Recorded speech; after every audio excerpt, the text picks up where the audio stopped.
Hello hello welcome back to my mini blog. तो मु पूर्णिमा मो स्वामी सहित बांग्लोर रोचे। आज आप मोर गोटे फ्रेश वाला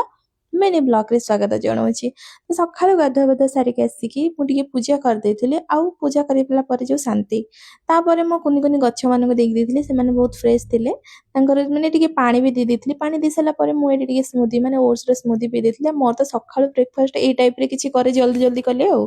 तो से सब कर सारा पर जाइए रोसे कर देती आ रोसे कुनि जगह भात बसुन देखुं तापर पुणी थे भात बसई रुहतु देखा आठी मुझे परिवा काटापी देदेछि जेहेतु सारू काटुच्च आ सारू काटला बेले मो हाथ कटिजाए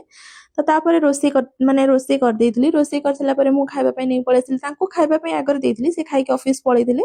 तापर मु मोर खाइबा पई नै पळै आसिली तापर मु जाइथिली तळुकु मोर गोटे पार्सल आसिला मोर डेली पार्सल आसे मु खाली आणे पुणी फेराए जोटा भल न लागे फेरई दिए तो मु आसती नहीं कि आउ देखुंत एत कष्ट हो तथापि पार्सल नहीं कि आसला पर खुशी मोर माने ड्रेस आसीबो कौन आसीबो नुआ नुआ से सब मु देखे ना तो तापर मु सोई पड़ती सोईकी उठिकी एठी टिके बसती देखुली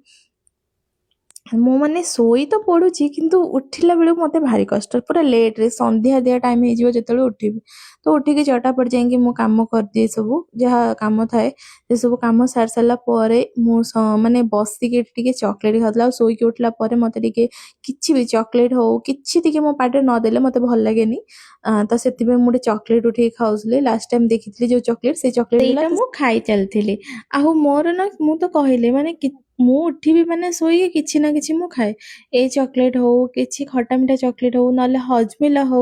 नले किछि नाइ मु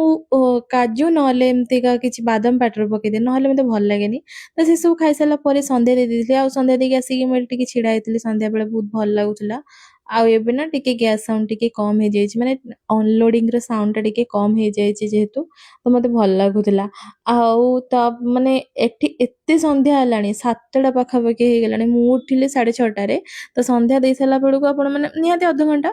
तो तापर माने एते दिन थिला राति रे नै पळे आस्तिले एठी मु करथिली पोटळ तरकारी आ सलाड तो मु एटा मोर डिनर कर देदिली आपण माने को मो वीडियो केमते लागुची कमेंट करी जणेबे ओके रहली टाटा जय जगन्नाथ।